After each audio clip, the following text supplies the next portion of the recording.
Hello, magandang umaga sa inyo. Umaga rito. Magandang umaga, hapon, tanghali o gabi sa inyo. Ako na naman ang iyong kaibigan, kapatid, Brother Joe, na dito ay nagbo-broadcast from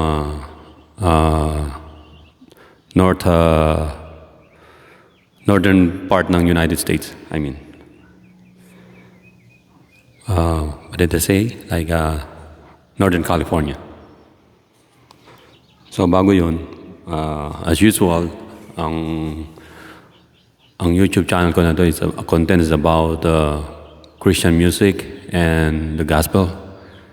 So first, kakanta muna tayo ako ng karaoke, of course.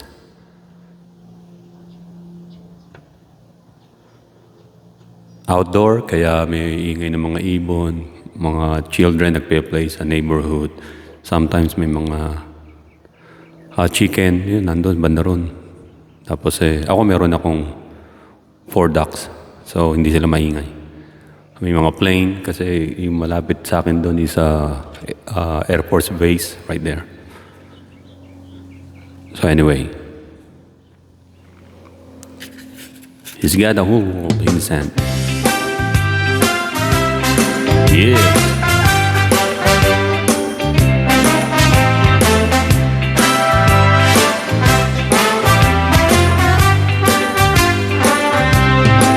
He's got a whole world in his hands. He's got a whole world in his hands. He's got a whole world in his hands. He's got a whole world in his hands. Come on now. He's got a whole world in his hands. He's got the whole world in his hands. He's got the whole world in his hands. He's got the whole world in his hands. He's got the wind and the rain in his hands. He's got the wind and the rain in his hands. He's got the wind and the rain in his hands. He's got the whole world in his hands.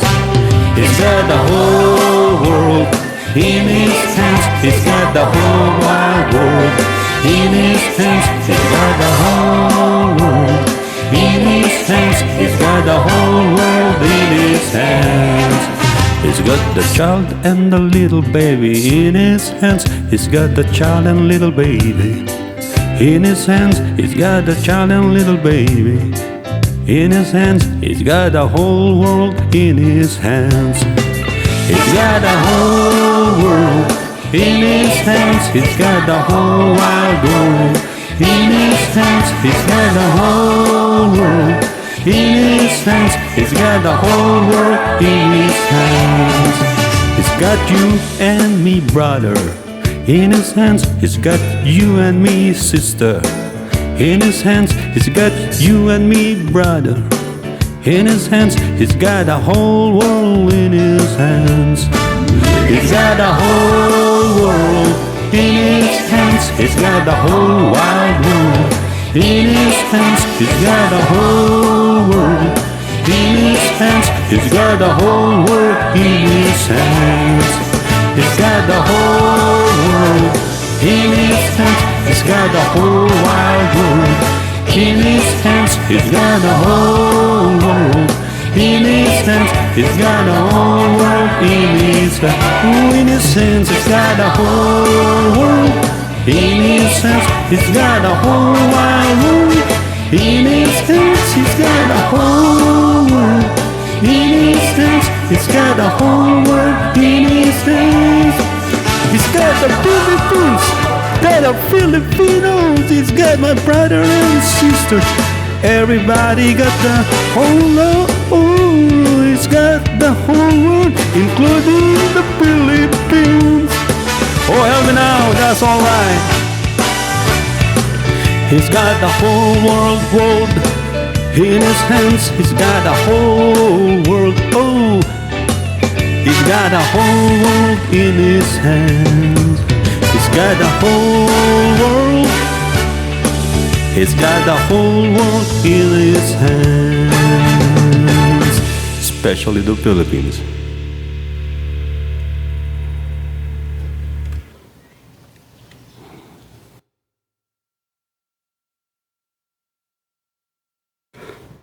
Well, sarap kantahin. He's got a whole world in his hand. Of course, the Philippines. Ayun na magiging expository message ko. It's about our country. Kasi maraming Pilipino, they scattered all around the world, all over the world. Kahit sang bansa, may Pilipino. Bakit kaya? Ba't ganun na nangyari? Anong meron sa Pilipino? Anong meron sa Philippines? Bakit nasa strategic point ng isang location, ng isang bansa, ang Philippines, bakit maraming mga bansa na gustong sakupin ang Pilipinas? Bakit? Ayun ang tanong ron eh. Meron ako i-expose sa inyo. Is the Philippines in the Bible? Yung word the Philippines, yung word Philip, of course, makikita nyo, may Philippians, di ba? Konting ano ko lang yung kiliti.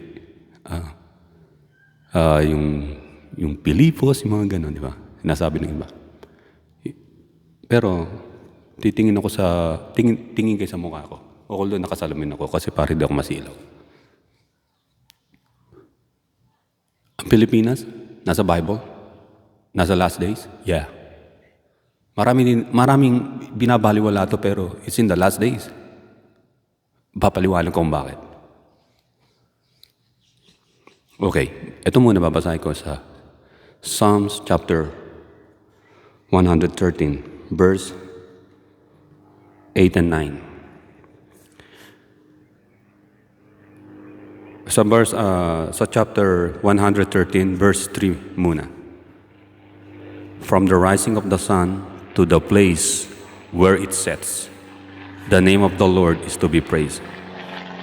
The Lord is exalted over all the nations, His glory above the heavens. Who is like the Lord our God, the one who sits enthroned on high, who stoops down to look on the heavens and the earth. He raises the poor from the dust and lifts the needy from the ash heap. He sits them with the princes of their people. He settled the barren woman in her home as a happy mother of children. Praise the Lord. Ito matagal ko na rin gustong i-share to eh. Why the Philippines? Bakit ang Pilipinas?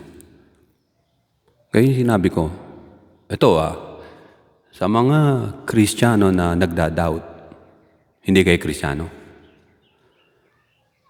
Hindi kayo tunay ng Kristiyano. The Bible says, from the rising of the sun to the place where it sets, the name of the Lord is to be praised. Of course, ang Pilipinas ay tinatawag na the rising sun, naka-place doon. Pero marami nagsasabi, naku, ang concentration ng Bible ay nasa Middle East. Wrong. You're wrong. Malaking pagkakamali yun. Okay, babasahin ko muna. Yung isang chapter ng Bible. Papaliwanag ko sa inyo. Kasi, kung ang mga oral traditions ay binaliwala nyo, kasi ang Bible made from the oral tradition ng ibang mga taong naka-witness and then sinatransfer nila tapos sinusulat ng mga scribes. Ganon din sa Pilipinas. How many documents, evidence, na sinunog ng Spanish conquistadores nung panahon na yun na sinakop nilang Pilipinas? Marami. Yung mga plates, yung mga gold na nakalagay sa mga wall ng mga Pilipino, yung mga bahay nila, ninakaw, sinunog, minelt para makuha yung ginto. May mga inscription doon kahit sa mga bato. At mayroon pang mga hindi na-discover tulad yung mga yung copper plates, marami yan sa Philippines. Sooner or later, madidiscover nila yan. So, babasahin ko muna yung nangyari kay, alam niyo yung mga pangyayari muna, ito. Para,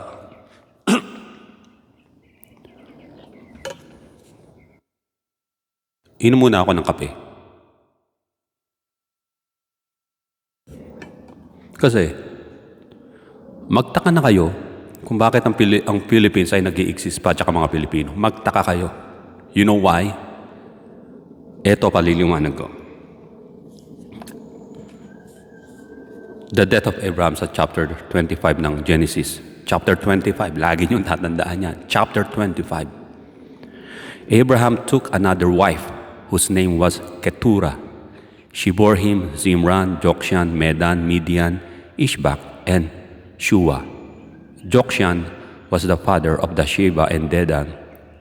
The descendants of the Dedan were the Ashurites, the Leshutites, and the Leumites. The sons of Midian were Ephah, Epher, Hanok, Abida, and Eldah. All these were descendants of Keturah. Yung dalawang anak ni Keturah, nagpaiwan sa Middle East, malapit kay Ishmael, na ngayon ay Saudi Arabia. Ang pangalan nila ay Jokshan at saka yung isa na si Midian. Tandaan niyo yung dalawa na yun. So, merong pang mga anak si Keturah na ang pangalan ay Simran, Medan, Ishbak, at saka si Shua. Ngayon, masasabi ninyo, humarap kayo sa mukha ko. Sige. Masasabi ninyo, sino naman si Keturah? Ang mga naging asawa ni Abraham, ang tunay na asawa niya na ibinigay ang pangako ng salvation ay si Sarah. At alam natin na nangyari sa panahon na yon, barren pa siya noon. Nagkaroon ng anak si Abraham kay Hagar na isang Egyptian. At ang naging anak nila ay si Ishmael na siyang pinagmulan ng mga Saudi people, mga taga-Saudi. Si Sarah, ang naging anak niya ay si Isaac. At si Isaac, ang naging mga anak niya ay si Jacob at saka si Esau. Si Jacob, ang mga kaapu-apuhan niya, yun ang Israel ngayon, Israelis. Si Esau, ang kaapu-apuhan niya ay mga Jordanians. Kaya noong 2022, nagkaisa ang Egypt, Israel, Jordan, at Saudi Arabia. Tinatawag silang Abraham Accord. Kapag may sumalakay sa isa sa kanila, kasi nanindigan sila, naniwala sila, na sila lang yung angkan ni Abraham, mga descendants, yung apat na yun. Kaya yung Egypt, sumama para sa Abraham Accord na binuo nila noong 2022. So, kaya kita nyo nung sinalakay ng Iran, ang Iran, although Islamic country, ay hindi siya kabahagi ni Abraham, tumulong ang Saudi Arabia at saka Jordan para papagsakin yung mga missiles saka yung mga drones recently. So, dahil sa Abraham Accord, napag-isip-isip nila, bakit tayo maglalaban? Mga descendants tayo ni Abraham. Magkaiba man ng religion sila, Muslim, tsaka yung Jew, hindi nang pinag-uusapan. So, for whatever reason, nagkasundo sila. Sa mga hindi nakakaalam yan. So, dito, may mga anak pa si Abraham kay Keturah. Alam niyo ba si Keturah kung ano siya? Makinig kayo.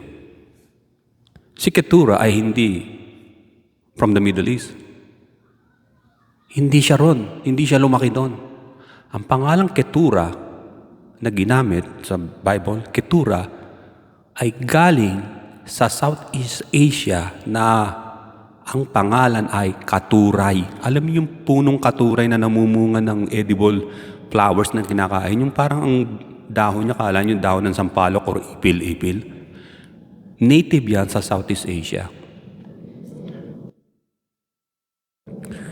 Kaya nung tutuloy ko yung basa, itutuloy ko.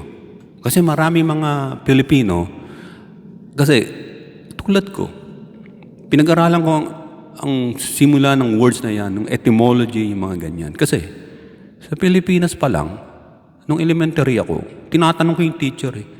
Sabi ng teacher, yung mga Negritos daw, yung mga Aita nakarating ng Pilipinas sa pamamagitan ng mga land bridges. I asked her, ano yung land bridges, ano yun? Wala maisagot eh. Land bridges, ano yun? Ako lang nakadiscover nun. Yung mga ganon. Kaya tagpi-tagpi ko, this is the real big deal. Kung bakit may Pilipino at may Pilipinas. Okay.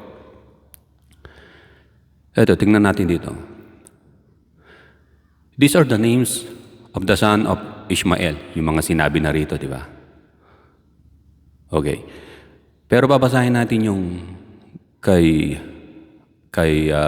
Ketura na tinatawag na Katuray. Ang pangalan niya talaga ay Katuray. Sasabihin ko sa inyo kung paano nakarating si Ketura doon o tinatawag na Katuray. Ang sabi rito, Abraham, chapter 25, verse 5, Abraham left everything he owned to Isaac. But while he was still living, he gave gifts to the sons of his concubines and sent them away from his son Isaac to the land of the east. To the land of the east. Maaaring sabihin ng iba, land of the east, the Middle East, nandun na nga si Abraham eh. Dapat doon niya lang pinadala sa paikot nun. Ay na nga yung Middle East eh. Ay na nga yung Saudi Arabia, yun lang eh. Ang nagpaiwan lang sa Middle East, sa Saudi Arabia, dahil blood is thicker than water, magkakamag-anak yan, si Ismael, tsaka yung mga anak ni Ketura, kay Abraham, ay si Midian. Si Midian. That later on, kaya nagpaiwan pala yan, kaya pala, inalaw ng Diyos na mag-stay siya ron, ay bakit? Naalala niyo, tumakbo si Moses, nagtago siya, si Jethro na Midianite, mga kaapu-apuan ni Abraham, tinulungan siya, itinago siya, di ba? Ayun ang purpose noon. Pinayagan ng Diyos na mag-stay si Midian sa Middle East kasi nga may plano siya. At ang plano na yon, si Moses ay bigyan niya ng protection laban sa mga Egyptian. Si Jethro, Midianite. Yung Midianite, ang galing siya sa ninuno niyang si Midian na anak ni Ketura. So si Jethro ay may lahi siyang Southeast Asian. Sapagkat anak siya ni Katuray. Ang Katuray na puno ay native lang sa Southeast Asia yan. Wala yan sa India, wala yan sa China, wala sa Southeast Asia. Papaliwanag ko nung panahon na yun. Sabi ng mga dalubhasa sa history na ang mga Negritos o yung mga Aitas dumating sa Pilipinas around 35,000 years ago hanggang 50. Halos kasabayan yan. Nauna yan sila sa mga aboriginals ng Australia. Kasi noon, yung land bridges pala, land masses, yung mga daanan, mababaw pa ang tubig. At yung lugar ng Southeast Asia, magkakadikit. Isang landmass, tinatawag na Sunda Land. Yung Sunda Land, nag-exist yun 2.6 million years na nandun yun hanggang sa, in the process, lumulubog sa tubig dahil sa sea level rise. Yung mga Negritos o yung mga aboriginals ng Australia, dun dumaan. Kasi yung buong islands ng Indonesia ay wala pang tubig-tubig dun. Isang island yun. Isang tulay din na nakadikit sa Australia through East Timor. Magkakadikit yan, pati mga Papua New Guinea, yung mga bansa ngayon, yung mga islands na yun. Pagkatapos, ang Borneo ay nakaduktong sa Palawan. Ang Borneo nakaduktong sa Zamboanga. Yung gitna ng dagat na yung between Palawan at Zamboanga, parang lake lang. Kasi mababaw pa ang dagat. So, Sundalan ang tawag doon kasama ang Pilipinas. kung kung di-discover ng mga scientists yung ilalim na yun, may mga underground city ron. Possible. Doon sa ngayon ay West Philippine Sea, part na yun yung nandun. Isang maliit na lake lang yun. Yung West Philippine Sea na yun. O yung South China Sea. Hindi siya talaga dagat pa. Dahil mataas pa yung mga lupa, mababaw yung tubig. So yung mga anak ni Katuray, ipinidala ni Abraham sa silangan. Yung silangan na tinutukoy dito ay hindi yung silangan ng nasa Saudi Arabia, kundi silangan na nasa dulong silangan kasi nagtatravel na ang mga tao noon from Sundaland papunta sa Middle East. Nagtatravel na. Sea route yan eh.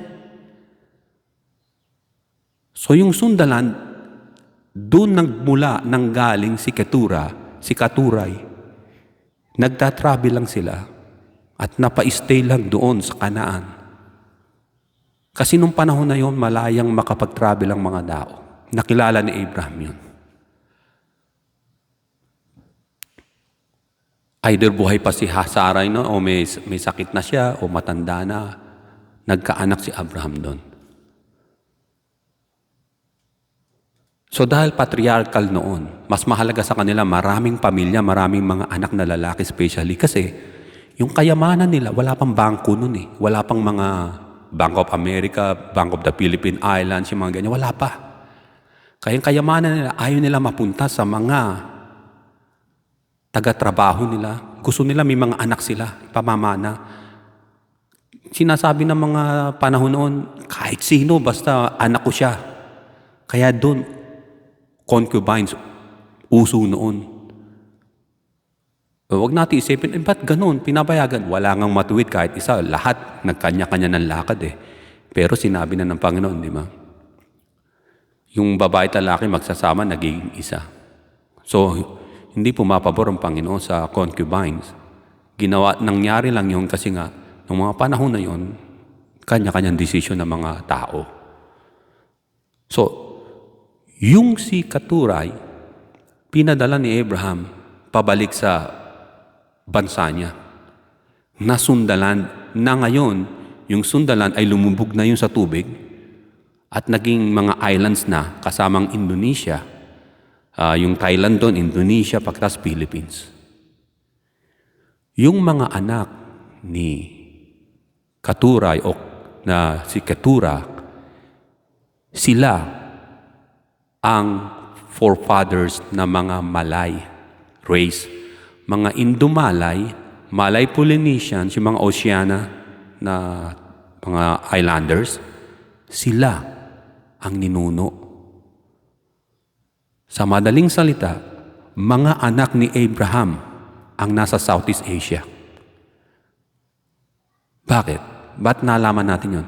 Kasi, yung mga nasa Southeast Asia, madali nilang tanggapin ang religion na Abrahamic faiths. Ay, alam niyo bang Abrahamic faiths? Jew, Christianity, and Islam. Yun ang mga religion dyan, nagkalat. Recently lang yung mga Hindu pero hindi sumikat sa kanila yan. Ngayon masasabi natin, paano yung writings ng mga Pilipino tsaka mga Indonesian? Halos magkakamukha yan eh.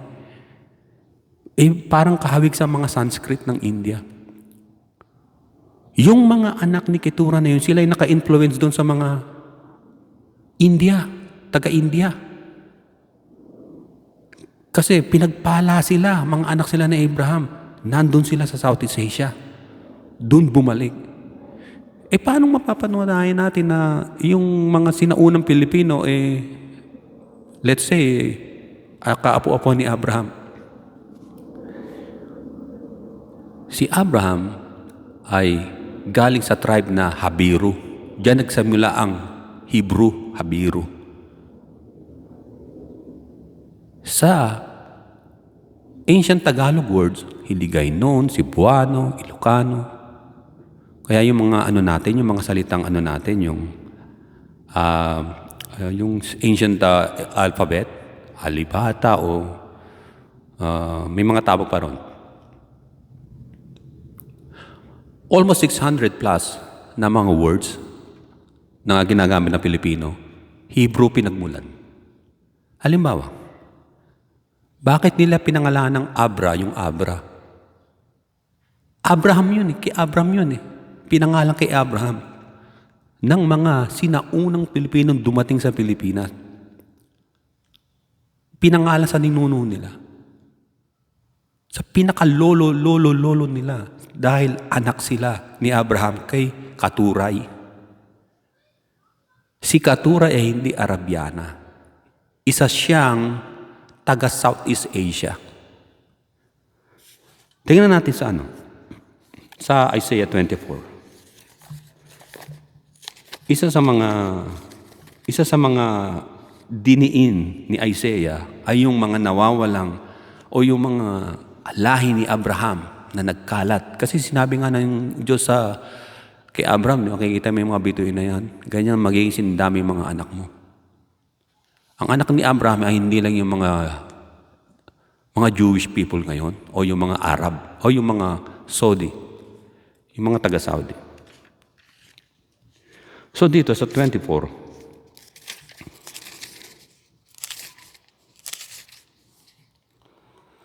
sabi ng chapter 24 verse 15, they raise their voices, they shout for joy. From the west, they acclaim the Lord's majesty. Therefore, in the east, give glory to the Lord. Exalt the name of the Lord, the God of Israel, in the islands of the sea. Sinisiguro ko sa inyo, hindi Mediterranean tinutukoy ni Isaiah. Nakita niya sa vision niya, yung islands of the sea. San ba ang pinakamaraming islands? Hindi yung Finland. Hindi nakakarating ang prophecy doon sa Northern Hemisphere. Dahil balot ng yelo yun Dito, sabi rito, the name of the Lord, the God of Israel. Ang sabi, therefore in the east, give glory to the Lord. Exalt the name of the Lord, the God of Israel, in the islands of the sea. May pagtatalo pa rito kung nasa ng Pilipinas. Di ba, ginawa nilang Southeast Asia. Kung merong Middle East, merong Near East, noong mga panahon ng mga British colonization, tawag nila sa Middle East, Near East, and then Middle East, and then yung sa lugar na natin sa Philippines, Far East ang tawag doon. Far East. So hinati nila. Dahil alam na mga tao na yun, yung mga lahi doon, yung sa Asia na yun, kasi yung Israel, yung Saudi Arabia, nasa mainland Asian continent yan Kaya makikita nila isa Kasi nga yung mga salita, nagpapareho. Tulad halimbawa na salita nating salamat. Di ba sa Arabic, salamat meaning good health. I wish you good health. Salamat. Salamat sa Malay. Iisa Iisa yung pinanggalingan. Hindi natin hiniram yun Kundi nakagisna na yun ng mga sinaunang Pilipino na namana ngayon nating mga modern Pilipino. Isa pa papaliwanag ko. Sa Isaiah 43 verse 5 and 6. 43 verse 5 and 6.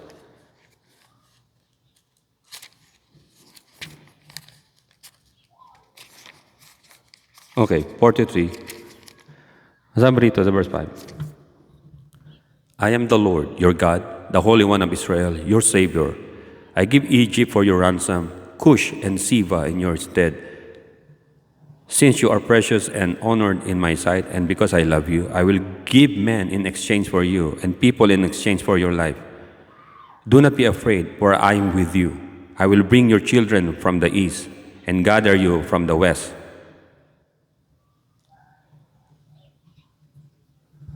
Si Prophet Isaiah, sabi niya, yung mga children mo na nasa east, I will give you, and then, ulitin ko nga yun.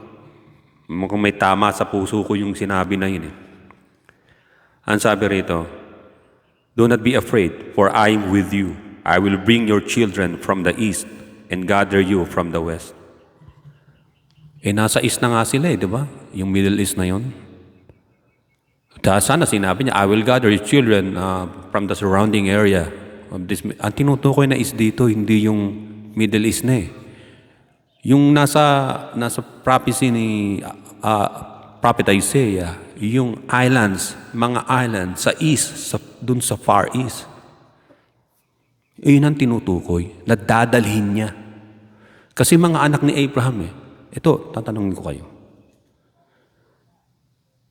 Bakit ang Pilipinas, ilang bansa nang sumakop dyan? Let's say Spanish. Yung mga sinakop ng mga Spanish na bansa sa South America, collapse. Nawala yung lingwahe nila, yung native, napalitan ng Spanish. Collapse. Pero ang Pilipinas, nandun pa rin. More than like 90 dialects. Possibly. Nandun pa rin. Dumating ang mga Amerikano, ganun din. Yung mga bansa na nasakop nila, collapse ang civilization.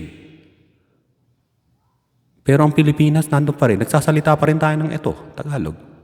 Nandito ako sa mainland America, nagsasalita ako Tagalog. Hindi nagkukulapse. Dumating ang mga Japanese, ganun din. Tinuruan ng mga Pilipino na magsalita ng Nihongo. Pero until now, naglaya sa mga Japanese. Collapse. Ang mga tinuro ng Japanese. Filipino words pa rin. Tayo pa rin.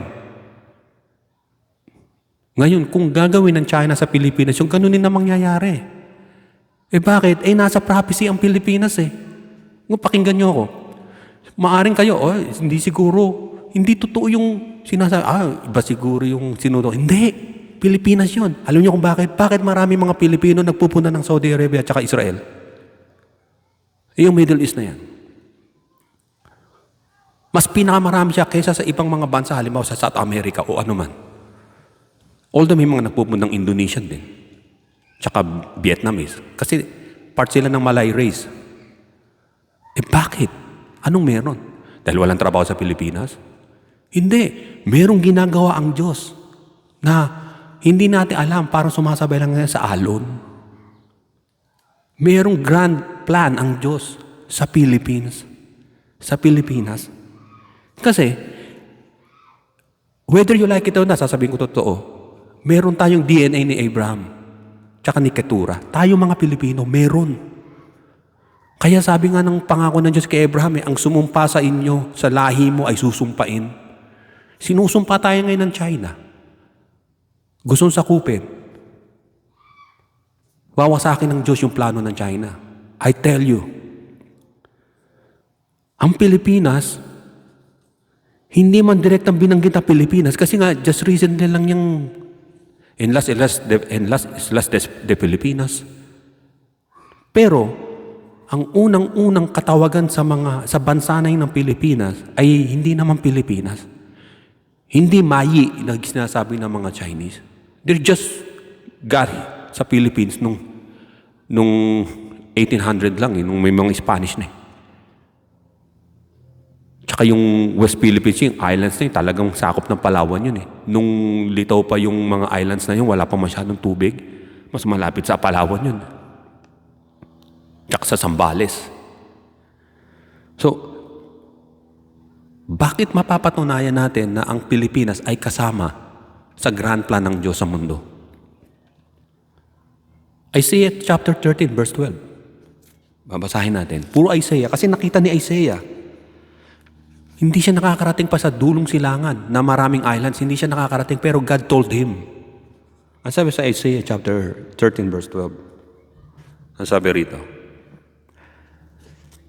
I will make man scarcer than pure gold, more rare than gold of Ophir.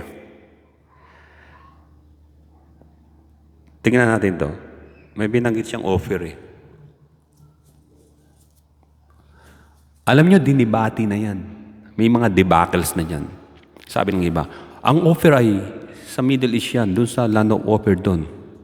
Okay, isa yun. Ang Ophir ay sa Africa, kiniklaim ng mga Africans, dun daw maraming gold sa kanila. Okay, that's number 2. Yung isa, ang Ophir ay, ang South America kasi maraming gold doon, kaya pumunta yung mga Spanish doon. Okay. Yung tatlong nagkiklaim na yung failed lahat sa qualification. Na ang Ophir, ang land of Ophir, ay sa kanila. Failed. Kasi, kung makikita nyo, sa 2 Chronicles chapter 9 verse 21. Okay. Pwedeng basahin ko to. Kasi ito, kung maintindihan natin ng gusto to, mapapahalagahan natin ng bansang Pilipinas kung bakit. Ito sa 2 Chronicles 9:21.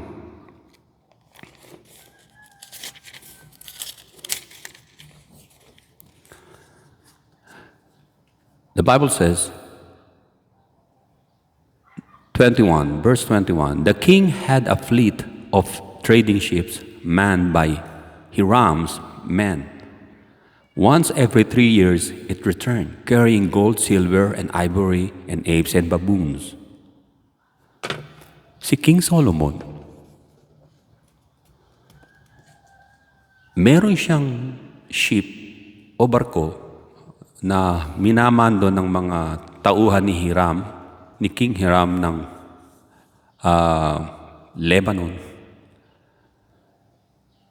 Pumupunta sila sa isang lugar na ang tawag nila ay Ophir. Every 3 years, saka lang makakabalik. Marami nang nag-navigate dyan from yung lugar ng sa Israel, yung pagitan ng dagat ng Egypt, tapos yung Israel na mismo. From that point A, nag-travel sila, and then to the Red Sea, tapos yung Gulf of Aqaba muna, tapos Red Sea, pagkatapos yung papunta doon sa Indian Ocean, pagkatapos lumusot sila sa Malacca, tapos dumating doon sa Philippines. Exactly 3 years. Yung natural na paglalayag lang, yung ginagamit lang nila ng sail, 3 years, every 3 years. At saka yung mga animals na kinukuha nila, eto wala sa Africa, wala sa South America, wala kung saan. Doon lang, ang sabi, the king had a fleet trading ships manned by Hiram's men. Once every 3 years, it returned carrying gold, silver, and ivory, and apes and baboons. Nung panahon na yun, ang Pilipinas ay merong mga rhinoceros. Marami doon. Tapos yung sinasabi rito, may mga peacocks pa, yung mga, kung tawagin sa atin, hindi pabo peacocks yung harimanok. Ayun ang tawag ron Tapos may mga unggoy, monkeys, na dala-dala sila.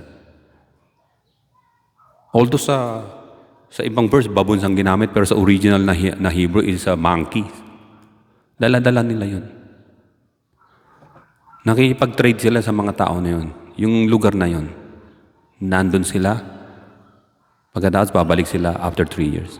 Kasi nga, alam nila, yung lugar na yun, ay safe silang pumunta ron dahil ang mga nakatira doon, hindi mga Aitas, yung mga dumating ng mga tao ron na pinagmula ng mga Pilipino, ay mga anak ni Katuray, mga kaapu-apuhan. Kaya yung bawat lugar doon sa Pilipinas, may pangalan ni Abraham, tulad ng Abra, at yung iba pang lugar doon. Coincidence ba yon? Hindi. Kasi sa Bible, hinula na rin Isaiah. Yung binasa ko about islands. So, maging sa 2 Kings chapter 9 verse 26, chapter 9 verse 26 hanggang 28, pupunta sila sa Ophir. Tinawag nilang Ophir. Kasi yung Ophir na yon, sa Bible, yung panahon ng Genesis, yung table nations, yung mga lahi ng nations, nag-disappear siya Napunta siya sa iba kasi nung mga panahon na yon, ang mga tao naglalakbay. Tapos mayroon pang sundaland. Yung tuloy-tuloy yung lakad mo, landmass, wala pang dagat na makakapagpigil sa'yo sa pagta-travel mo. Bakit Pilipinas? Anong Anong importansya nun? Are you sure, bro, na Brother John, na Pilipinas yan? Ay nasa Bible siya at yan mga kaapo-apo siya ni Abraham tsaka ni Keturah. Totoo. 1948. Deadlock ang boats para ang Israel ay maging bansa.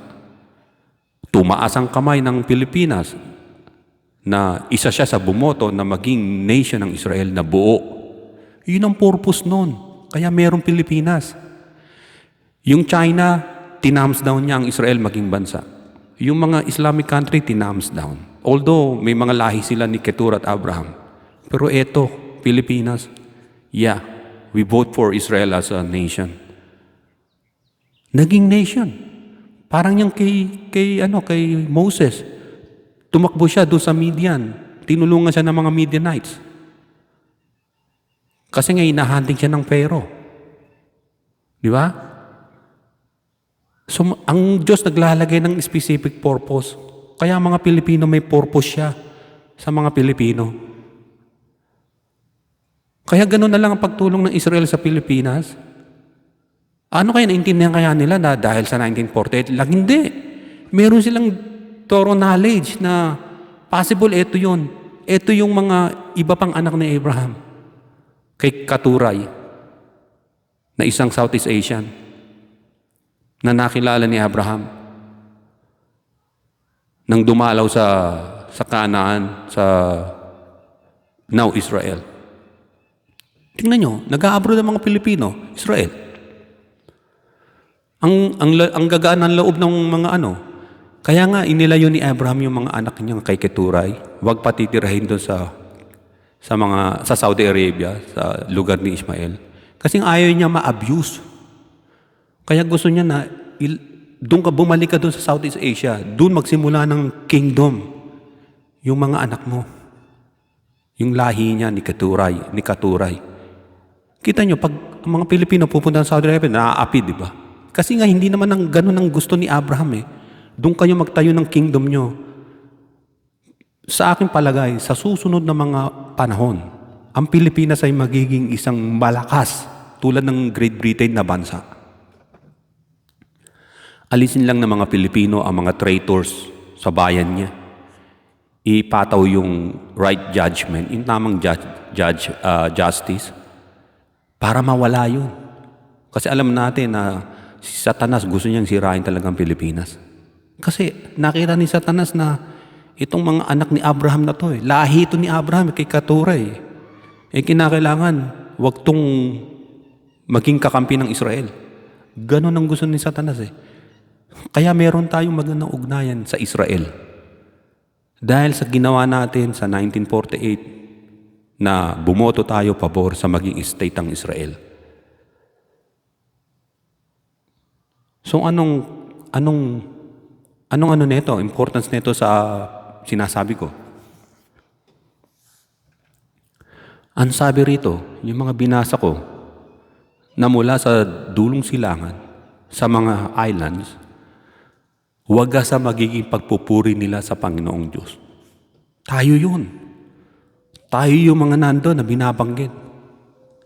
Sasabihin ko sa inyo, tayo yun. Kasi kahit basahin nyo yan, magdamagan yung basahin, walang ibang bansa, walang ibang islands o nationalities na binabanggit na hindi sila taga-Mediterranean, hindi sila alam nyo, yung Norway na maraming islands, hindi ron. Kundi Far East, sa dulo ng silangan, na ang pinakadulo niyan ay Southeast Asia. Tutumbukin nyo ang Pilipinas kung magmamapping kayo. So yun lang ang aking gusto sabihin. Ngayon, kung gusto natin matuloy ang mga layunin ng Diyos sa bansa natin, sa buhay natin, unang-una, magkaroon tayo ng sa sarili natin, oo. Kaapo-apuhan ako ni Abraham.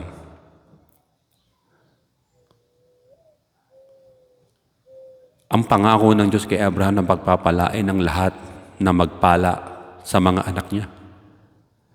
At magiging pagpapala tayo sa iba. Sasabihin ko sa inyo tapatan na hindi, ang Pilipinas ay hindi just the Philippines. Just only the Philippines. Inilagay ng Diyos ang Pilipinas dyan sa isang purpose na gagawin niya. Sa future na yun at malapit na yun. At ipakikita ng Panginoong Diyos na siyang Diyos ni Abraham, Isaac at Jacob, ang Pilipinas ay hindi magiging aliping bansa kahit kailan. Gawin natin ang nararapat, magkaroon tayo ng pagtitiwala sa Diyos, mga Pilipino. Apo ka ni Abraham, apo ka ni Abraham, kaapo-apo tayo ni Abraham. Ang ating ninuno ay ang pangalan nun ay Katuray, na siyang pangalan na native sa Pilipinas at sa Southeast Asia. At yung mga kaapu-apuhan niya na nagpuntahan ng Pilipinas, sila rin yung mga nadatnan at tinawag na Ophir, yung bayan na yun, yung Pilipinas, ng panahon ni Solomon. Nag-i-exist na ang maraming mga native na nakatira sa Pilipinas, panahon pa ni Solomon. Magmula nung bumalik sa Southeast Asia, si Katuray kasamang ibang mga anak niya. Although yung dalawang anak niya nagpaiwan sa Middle East, si Midian at si Jokshan, dahil may purpose ang Diyos sa kanila. Ayun na yung panahon ni Moses. So yun lang gusto ko sabihin sa inyo. Lahat ng tayo na nananampalataya sa Panginoon ay tinataguri ang mga anak ni Abraham sa espiritual. Pero masasabi ko sa inyo, sinabi na ng Diyos kay Abraham, ang mga anak mo ay sindami ng mga bituin sa langit. Nandun sa dulong silangan, sa mga isla, sa mga islands, nandito sa disyerto, saan mang panig ng mundo. At higit sa lahat, ang lahat na nampalataya sa Panginoon Kristo, sabi ng Bible sa Book of Romans kay Apostle Paul, ay mga naging descendants ni Abraham. Ang mga descendants ni Abraham ay nananampalataya sa Diyos ni Abraham, na makapangyarihang Diyos. Ipinangako ng Diyos kay Abraham yung mga anak niya ay magiging mananampalataya. Hindi atheist, mananampalataya. Kaya makikita natin sa Pilipino lamang merong intense ang paninindigan sa kanilang belief, pananampalataya. Na kung gagawin nating tama ang ating pananampalataya, tanggapin natin ang tunay na Panginoong Diyos na buhay at isinugo niya ang kanyang bugtong na anak ng Kristo bilang ating tagapamagitan, tagapagligtas, tayo naging anak ni Abraham sa pananampalataya. Maraming salamat sa iyong pakikinig. At nawa kayo'y lahat ay maging pagpapala sa iba. Gawin nating tunay tayo ni anak ni Abraham sa ibang tao. Pakita natin na tayo ay mayroong matatag na paninindigan sa katotohanan at sa katwiran. Maraming salamat sa inyo. Ito po ang inyong kapatid na si Brother Joe. Sa next time ulit, at ibang topic sa pagkakataon, ito'y small exposition lamang, Bible exposition para sa inyong lahat. Maraming salamat. God bless. To God be the glory. In Jesus' name, amen.